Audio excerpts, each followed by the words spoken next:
Data visualization is the graphical representation of information and data. By using visual elements like charts, graphs, maps, etc., data visualization tools provide an accessible way to see and understand trends, outliers, and patterns in data. But do you know who generates this graphical representation of data and who is the backbone of data visualization techniques? It is nothing but data analyst is the person who takes care of this data visualization. In today's episode, let us chat with ANKIT KOTNALA and learn more about the role of a data analyst. This is the Guiding Voice podcast series, TGV, the Guiding Voice for a Better Future. Folks, I'm your host, Naveen Samala, a fellow IT professional on a mission to shape the careers and lives of millions across the globe. Through the Guiding Voice, we help successful leaders share their knowledge and wisdom with the world. Our audience will acquire more knowledge per every minute by tuning into the Guiding Voice than any other podcast in this space. Thank you so much for joining me today. And we are extremely pleased to have Ankit part of the Guiding Voice journey in shaping the lives and careers of millions across the globe. Ankit, hearty welcome to the Guiding Voice. And it's so nice to have you here, part of today's conversation. Hey Naveen, hope all is well with you and hoping the same for the audience as well. Absolutely. All right. So, Ankit, let's get started. Maybe you can briefly talk about your career journey and the top 3 things that have helped you so far. Sure. So, I basically started off my career with Infosys as a systems engineer, post my BTech in electrical and electronics engineering. After a stint of 20 months, I ended up pursuing an MBA from Symbiosis International University, Pune. I got a campus placement with ICICI Bank as a wealth manager.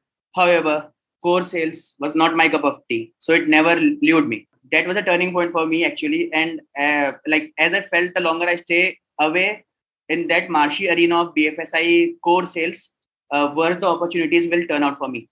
Luckily, I managed to get off the banking sector within a year and landed a job with Accenture Consulting.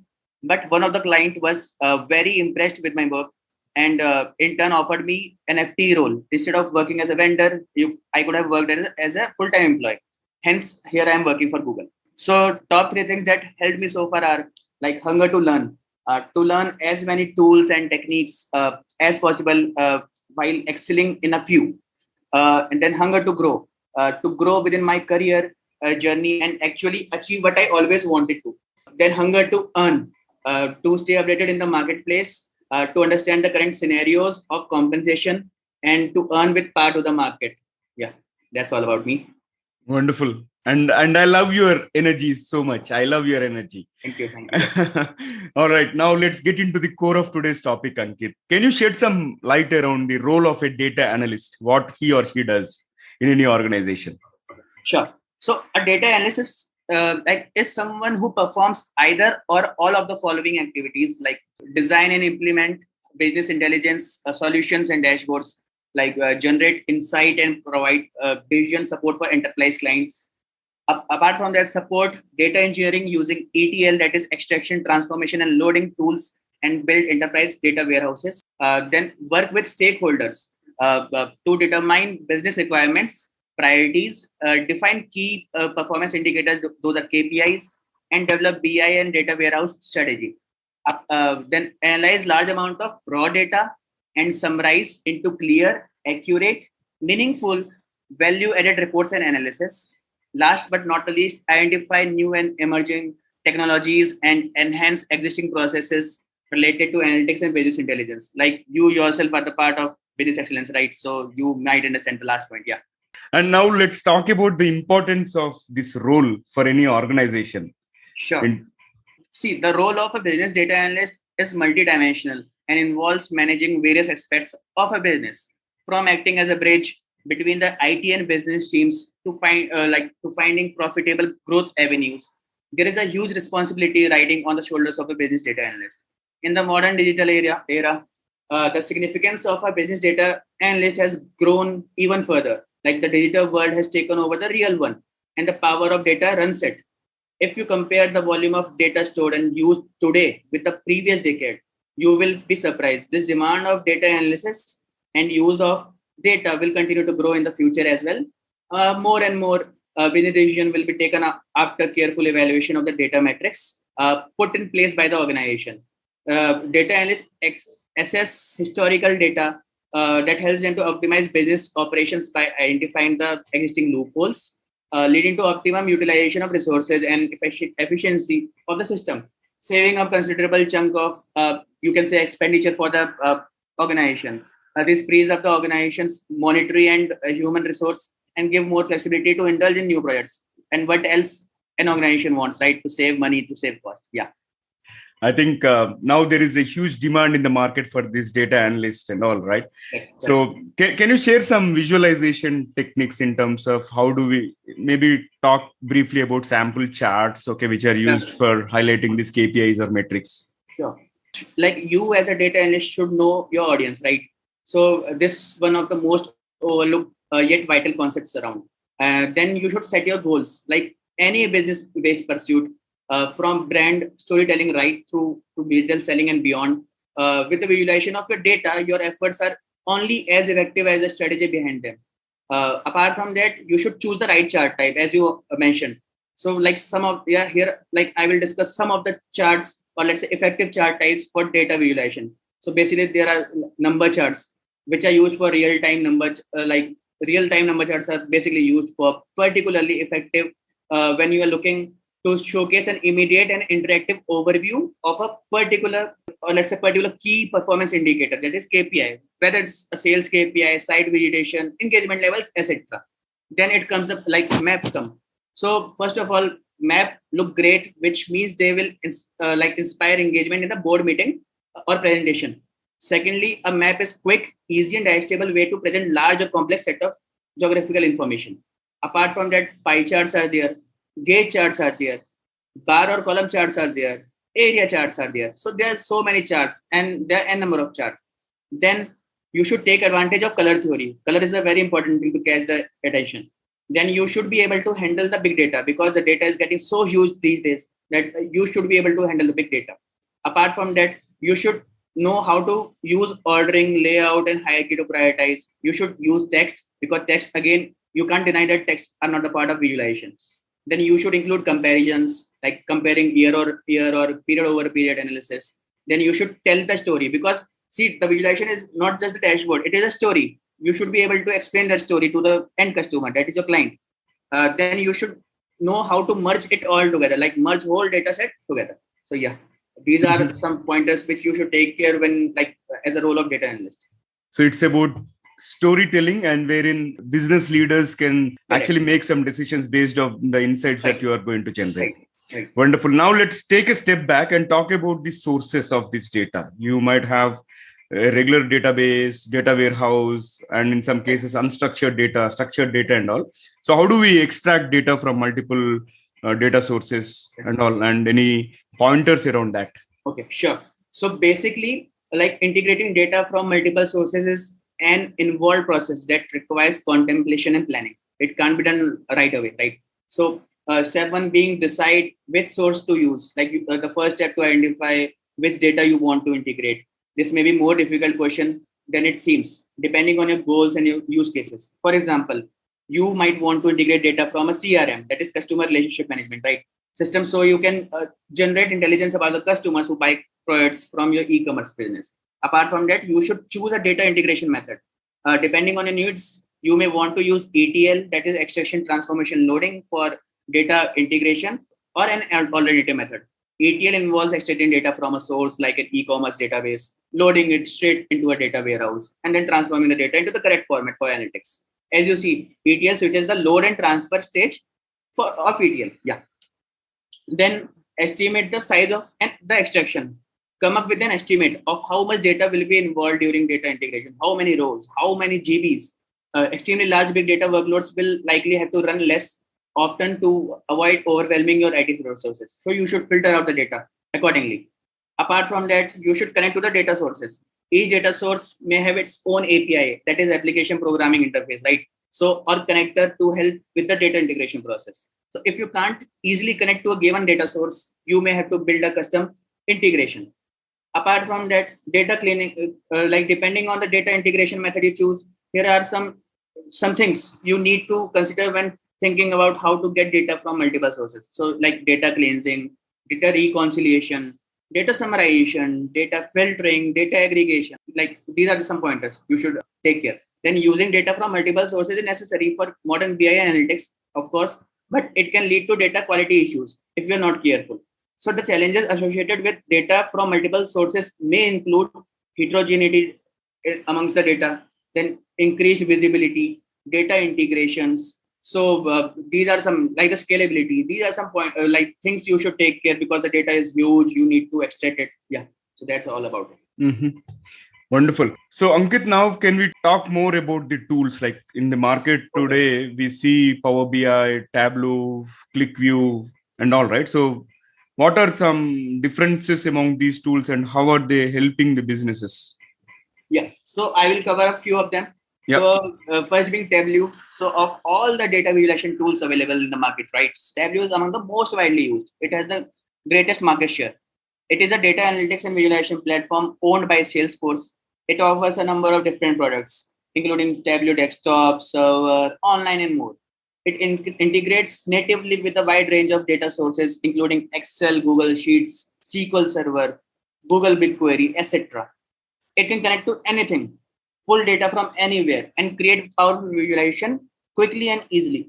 Tableau is also great for exploratory analysis, namely finding patterns in the data, as well as for explaining what the data says through robust visualization. Tableau is known for its versatility. If you can dream it up, you can execute it. Within Tableau, the sophisticated propensity for complex visualization and analysis within Tableau is hard to beat. Then second being Power BI, a big name data visualization tool. Power BI, again owned by a big giant, Microsoft. It is a platform composed of several individual products. Again, Power BI desktop, server, mobile, etc. These products integrate with each other and other Microsoft products. So that is why the integration is very nice. This connectivity plus the ability to pull data from dozens of different data sources can make Power BI very useful. In terms of connectivity, there are a host of built-in connectors to choose from, the ability to handle various large data sets. My team had used Tableau, but we are attracted to the lower cost and high flexibility of Power BI, which could connect to our core systems. So there is a similarity of Power BI to other Microsoft products like Excel in terms of formulas, since it made transitioning relatively easy. Then the last being Looker. So Looker, again, it is owned by Google, as we all know. So one of the selling points for many data visualization tool is being easy to use by being low or no code. So Looker, part of the GCP, Google Cloud platform, so can boast that sort of ease of use. But it isn't just for the non-technical user. We leverage Looker at Google because it gives our wide range of users the best tool to create the visualization they need on top of their whole world of connected data. Our engineering teams can create highly customized visualization across many data sets because Looker makes it easy to implement custom code. Yeah, so these are the few tools which, like I mentioned, namely Tableau, Power BI, and Looker. Yeah. Great. I think this is extremely helpful and definitely it will give some pointers for somebody who really wanted to learn those tools and all. Ankit, let's talk about how to become a data analyst, because people who are listening or watching this episode might be curious. Okay, now that I understood the basics and all, in case they might be looking for some pointers and some steps. So what would be your guidelines? See, firstly, like people go for the videos, right? So that's a perfect thing to go for. If you search video on YouTube or anything, you will find a number of videos and which are very relevant. So see, there are a plethora of websites, videos which aspirants can refer to, right? Basically, data analysts gather clean and study data to help guide business decisions. If you are considering a career in this in-demand field, there is one path to getting started. So basically, get a foundational education, build your technical skills, work on projects and real data. Try to find it through freelancing within the companies. So develop a portfolio of your work and share it with the people through maybe GitHub or different platforms like LinkedIn, etc. Practice presenting your findings. Like you can always share your post, right? You create a dashboard, you share within the LinkedIn platform, and people will like it will increase the visibility for you. Then get an entry-level data analyst job. That is the must because you have to start somewhere, right? So you have to get a job for data analyst. Then consider certification or an advanced degree. So these are some pointers you should think of while getting to start being a data analyst. Yeah. Great. And any sites or references that you would like to share? So if you want to become a data analyst, there are some certifications from Great Learning, Coursera and Google are collaborating with each other, and they are giving a certification which is cheaper in cost. Then within YouTube, you can certainly search for Simply Learn, videos from Simply Learn, Edureka. There are so many. You just need to find it. You will certainly, like, if you Google it, you will find all of these. So these will help you out. Yeah. All right. Thank you. And Ankit, this has been great conversation so far, but let's add some spice to the episode. I'm going to open a quick rapid fire round with your consent. Sure. All right. So yeah, here comes the first question. Normally, do you correct other people's grammar when they're speaking? I actually do not explicitly try to rectify someone's grammar amongst the large audience. However, during one-to-one talks, I judge the feasibility and then try to make the other person correct without being sarcastic or rude, because I shouldn't hurt anybody while making them correct. Yeah. Yeah, great. What is the best piece of advice that someone has given to you? So basically, previously during interviews with the companies, I used to mention all the tools which I have been exposed to. But one of the interviewers told me someday that we should include minimal amount of skills and tools, lesser the better, within our resume, preferably those where we have worked inside out. Like if we have given just 1 month or 2 months of exposure towards a particular tool, please do not mention it, because you will get stuck. Even if you get hired, your questions will be asked later because you won't be having the inside knowledge of it. So better to give less but quality things. Mm-hmm. Yeah, great. That's a wonderful piece of advice for sure. And moving on to my next question, what is one strangest thing that you ever saw while walking down the street? So I don't know if it would be odd for me to tell that strangest thing that I've seen is a group of people walking naked on the road as a part of some procession. All right. So moving on to the next one. What was one before and after in your life? So for me, I would say the main turning point was to work for a bank. So the culture, leadership, policies, everything made sure that each day past year were one of the hardest day of my life. Yeah. So those are the turning point. And I always prayed like when I will get out of the bank and come into the maybe IT or service based industry or product based industry. Yeah. Mm-hmm. And you dreamt and you did it. Yes, exactly. Awesome. So last one for the rapid fire, Ankit. What is one electronic gadget that you'd like to see or invent yourself?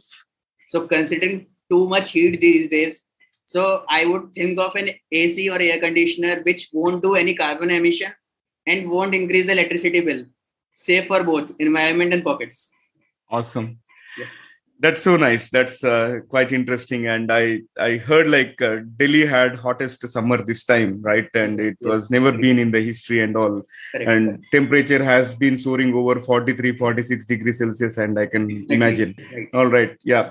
Great rapid fire. And with that, let me flip back to the mainstream and ask you one final question for today's conversation.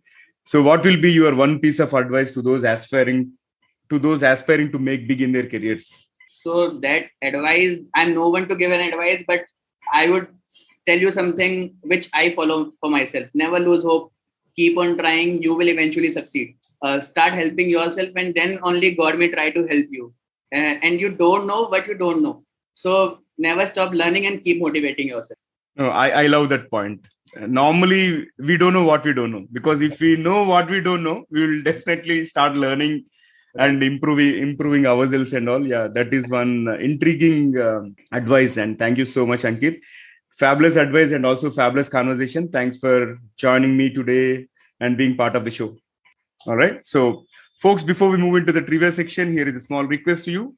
In case if you haven't subscribed to us, please subscribe from the app where you have tuned in from, so that you can be notified about all the future episodes. Also, if you have loved this episode and the conversation and found it useful, please share with at least 3 of your friends or colleagues who can benefit from the guiding voice. All right. Thank you so much in advance. Now let's cruise into the trivia segment of today's episode. Today's trivia is about data using different sources.